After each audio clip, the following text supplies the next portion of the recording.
ప్రతి దినము ఎడారిలో సెలయేర్లు శ్రద్ధతో వింటున్న మీ అందరికీ నా హృదయపూర్వకమైన శుభములు వందనములు తెలియజేయచ్చు. ఎడారిలో సెలయేర్లు అనుదిన ధ్యాన భాగంను చదువుతున్నాను. దయచేసి శ్రద్ధగా వినండి. జూన్ నెల 25వ తారీఖు కొరకై ఏర్పాటు చేయబడిన ఎడారిలో సెలయేర్లు అనుదిన ధ్యాన భాగమును చదువుచున్నాను. వాక్య భాగము: సాగిపోవుడి అని ఇశ్రాయేలీయులతో చెప్పుము. నిర్గమకాండము 14వ అధ్యాయము 15వ వచనము. ధ్యాన భాగమును చదువుచున్నాను. ఆ ఇశ్రాయేలీయుల సుదీర్ఘ ప్రయాణాన్ని ఊహించుకోండి.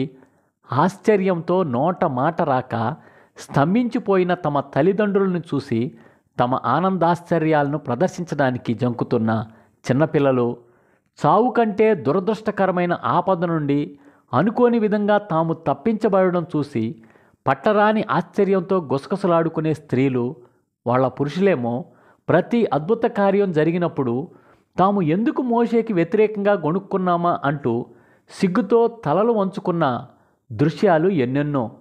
ఆ విస్తారమైన సముద్ర జలాలు గోడగా నిలిచిన సంఘటనను మననం చేసుకుంటే కేవలం ఒక్క వ్యక్తి విశ్వాసాన్ని వమ్ము చేయడం ఇష్టం లేక తన చెయ్యి చాపి సముద్రాన్ని చీల్చిన దేవుడిని ధ్యానిస్తే తన వారి కోసం ఆయన ఏమేమి చేస్తాడో తెలుస్తుంది.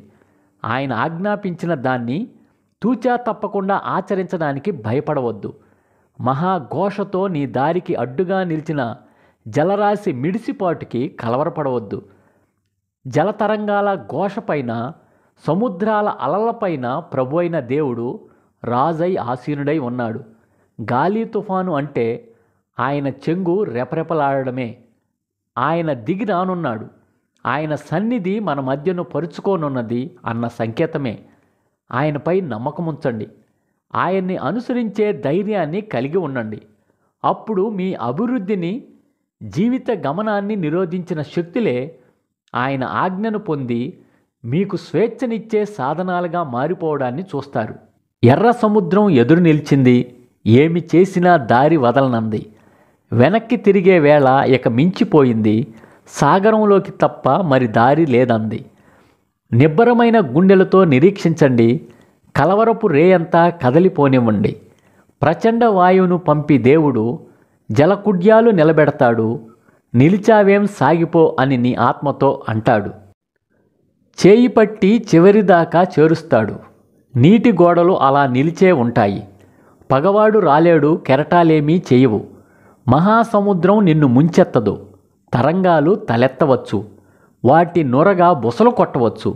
నీ అడుగులైతే ఆరిన నేల మీదే. దేవుడు వేసిన బాటలోనే నీ స్తుతి పాట. మేఘం క్రింద ఉదయపు మహిమలో దైవ దర్శనమవుతుంది. సముద్ర తీరాల నుంచి సాగిపోయి గతంలో నీవెప్పుడూ చూడని హితమైన దేశానికి వస్తావు. నిన్ను తరిమిన సైన్యంలాగే నీ భయాలు కూడా సమసిపోతాయి. ప్రశస్తమైన చోట ఆయన్ని ప్రసిద్ధి చేస్తావు. ఆయన చేతులతో చేసిందే ఆ చోటు. ఇదే ఈ దినమునకై ఏర్పాటు చేయబడిన ఎడారిలో సెలయేర్లు అనుదిన ధ్యాన భాగము.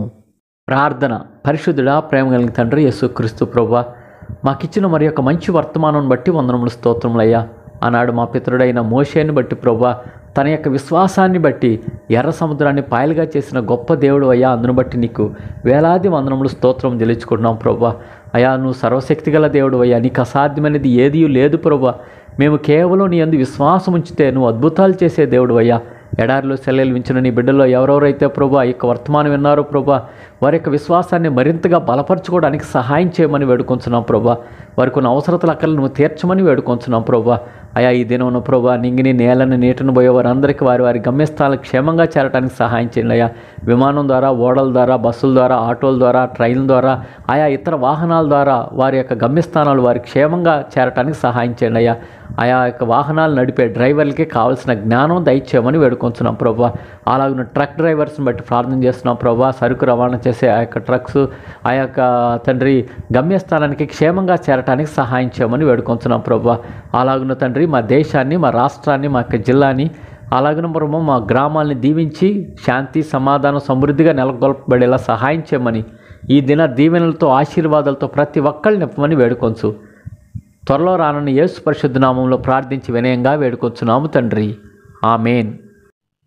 మన తండ్రి అయిన దేవుని యొక్క ప్రేమ, ప్రభువైన యేసుక్రీస్తు వారి కృప, పరిశుద్ధాత్మ యొక్క అన్యోన్య సహవాసం సదా మీ అందరికీ తోడై ఉండును గాక.